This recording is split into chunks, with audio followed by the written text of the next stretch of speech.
নমস্কার বন্ধুরা, নেহার রান্নাঘরে আপনাদের অনেক অনেক স্বাগত জানাই। আজ বন্ধুরা আমি হাজির হয়েছি নিরামিষ শিমের দুর্দান্ত এক রেসিপি নিয়ে। হাতের কাছে থাকা কয়েকটি সাধারণ মশলা দিয়ে এই দুর্দান্ত স্বাদের রেসিপিটা আজ আমি তৈরি করে দেখাবো। গরম ভাত বা রুটির সঙ্গে এটা দারুণ খেতে লাগে।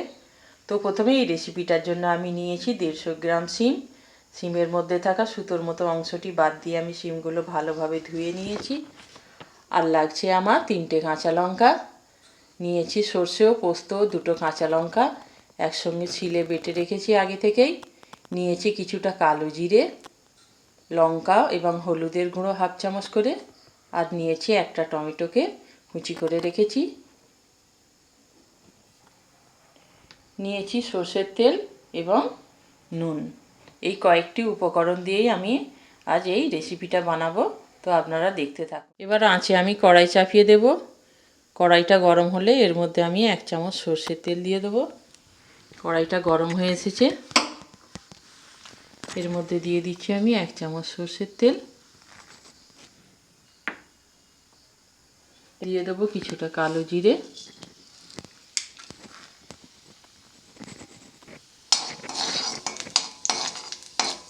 আজকে আমি লো ফ্লেমে করে রেখে দিয়েছি, নাহলে এগুলো পুড়ে যেতে পারে। কালো জিরেটা করে নেবো। নেড়ে নিয়ে এর মধ্যে ধুয়ে রাখা শিমগুলো আমি এবার দিয়ে দেব।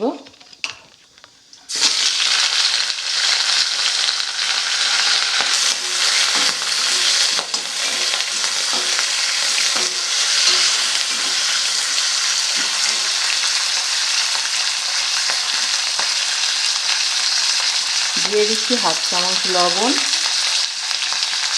এবং যে হলুদ এবং লঙ্কার গুঁড়োটা রেখেছি সেটা আমি দিয়ে দিচ্ছি এর মধ্যে। দিয়ে আমি 2-3 মিনিট এটা ভাজতে থাকবো। দেখুন বন্ধুরা, এর মধ্যে আমি নুন, লঙ্কা এবং হলুদের গুঁড়োটা দিয়ে দিয়েছি। একটু ভাজা ভাজা হয়ে এসেছে। এর মধ্যে আমি যে টমেটো কুচিটা করে রেখেছিলাম এবার এটা এর মধ্যে দিয়ে দেবো।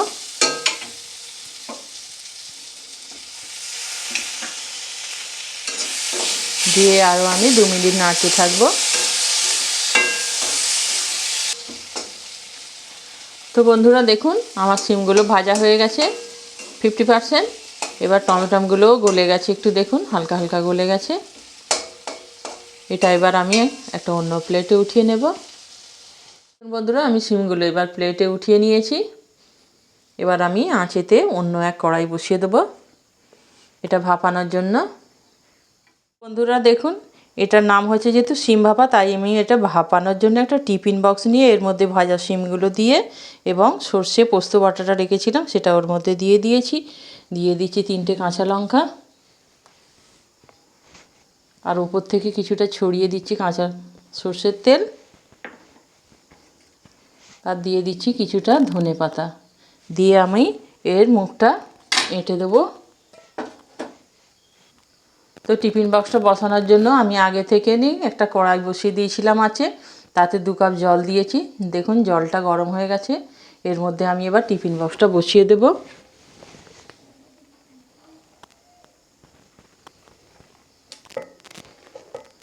দেখুন খেয়াল রাখতে হবে যাতে টিফিন বক্সটার জলে ডুবে না যায়, এমনভাবে পরিমাণটা দিতে হবে জলে।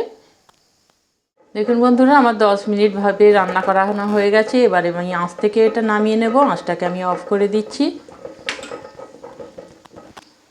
দেখুন আমি টিফিন বক্সটা নামিয়ে নিয়েছি। নিয়ে আমি এটা এবার ঢাকনাটা খুলে দেখব রান্নাটা ঠিকঠাক হয়েছে কিনা।